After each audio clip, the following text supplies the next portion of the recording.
트럼프 전 미국 대통령이 피격 사건 이후 당선 가능성이 커지면서 전 세계가 트럼프 노믹스의 귀환을 주목하고 있습니다.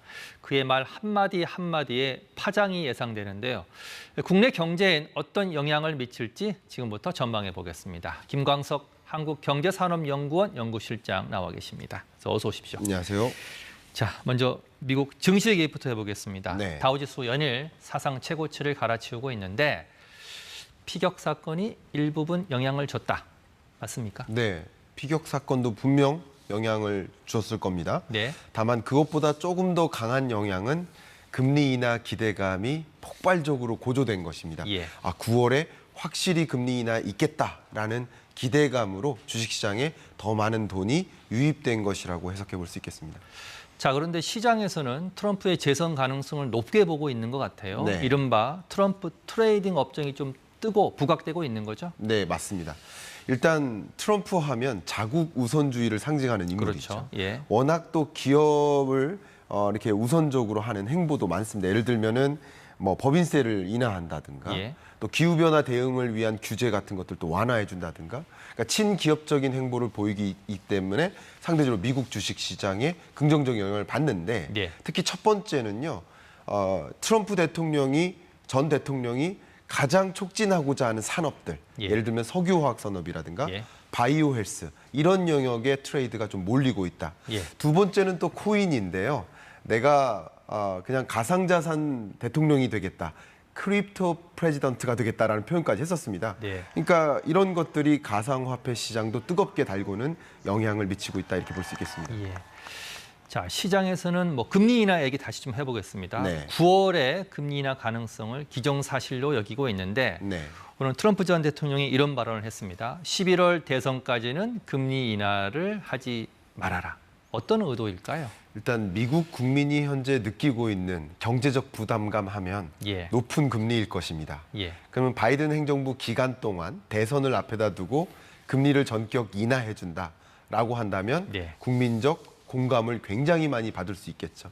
그러니까 트럼프로서는 대선 전에는 금리 인하 하지 말라는 것은 정치적으로 나의 승리를 조금 더 챙기기 위해서 금리 인하라는 뭐 긍정적인 어떤 선물을 주지 말 것 예. 이렇게 경고하는 거라고 볼 수 있겠습니다. 오히려 11월 이후에 해라. 이렇게 그렇습니다. 말하고 있는 거네요. 네. 자, 그런데 금리를 내린다는 게 사실은 네. 뭐 경기가 좀 안 좋아진다는 신호. 그래서 금리 인하가 실제로 이루어지면 주식을 빨리 매도해야 된다. 이런 의견도 있는데 네. 이번 금리 인하는 과거의 금리 인하와는 좀 성격이 다르다고 봐야 되는 거죠. 너무 중요한 질문 주셨습니다. 제가 두 가지를 좀 구분해 보겠습니다. 예.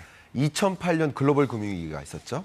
또 2020년 팬데믹 경제 위기가 있었습니다. 네. 이 경제 위기가 있었을 때 주가가 당연히 조정이 됐었겠죠. 네. 근데 나중에 경기를 부양시키기 위해서 대대적으로 금리를 인하합니다. 예. 성급한 금리 인하를 합니다. 예. 그러니까 경제 위기 이후에 주가가 조정되고 금리를 대대적으로 인하하는 경기 부양적 금리 인하를 실시했기 때문에 네. 이후에 주가가 대대적으로 상승하는 거죠. 예. 근데 지금의 금리 인하는 경기 부양적 금리 인하가 아니라 네. 5.5%의 기준금리는 물가를 정상화하기 위해서 도입한 거야. 그렇죠. 물가가 이제 잡히면 3.5% 정도의 중립금리를 향해 점진적으로 금리를 인하해 나가자 하는 금리 정상화적 금리 인하이기 때문에 네. 과거의 그 경제 위기 때와 비교하면 예. 좀 안 되지 않을까 하는 의견을 드리고 싶습니다. 오케이. 예.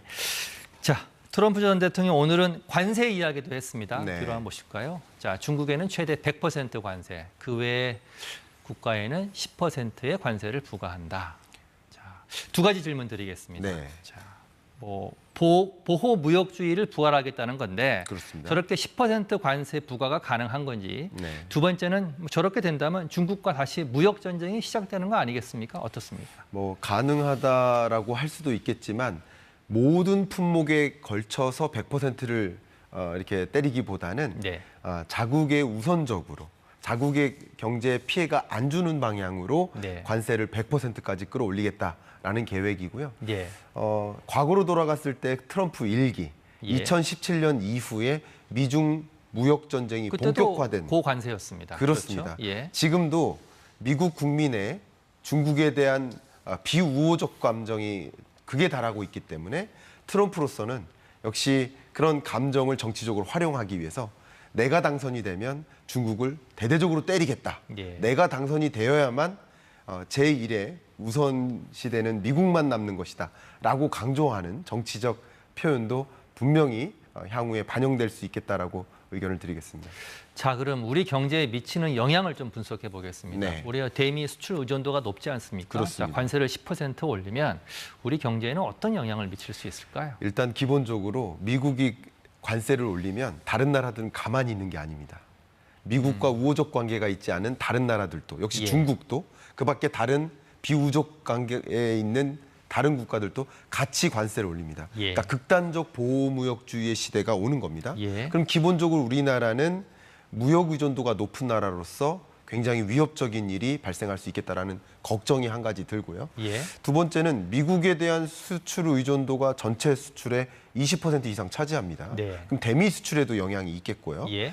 중국에 대한 관세를 유독 높게 부과하겠다라고 한다면 네. 우리나라가 중국에 대한 수출도 걸림돌이 있는 것이죠. 예. 결국 이런 식으로 우리나라처럼 무역 의존도, 수출 의존도가 높은 경제 구조를 갖고 있는 나라들은 이런 극단적 보호무역주의 시대가 올 경우 네. 상당한 영향이 있기 때문에 사전에 긴밀한 준비, 대응을 해야 되는 순간이라고 저는 생각합니다.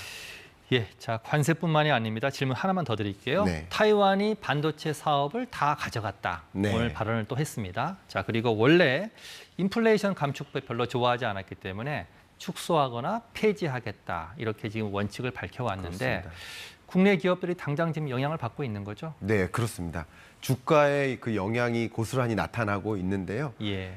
TSMC 하면 반도체 파운드리라고 볼 수 있겠는데 그렇죠. 예. 이 제조, 파운드리 영역을 우리 미국에서 직접 하겠다라는 거죠. AI 반도체뿐만 아니라 파운드리 영역도 우리 미국이 하고 싶다라는 의도고요. 예. 또 IRA 부분도 보조금을 전기차 다 줄 필요가 없다. 미국 기업에게만 주자. 다른 나라 전기차 기업한테 왜 보조금을 주냐라는 입장이기 때문에 예. 한국의 반도체 기업이나 전기차 2차 전지 기업 입장에서는 상당한 긴장감이 지금 조성되고 있다. 이렇게 말씀을 드리고 싶습니다.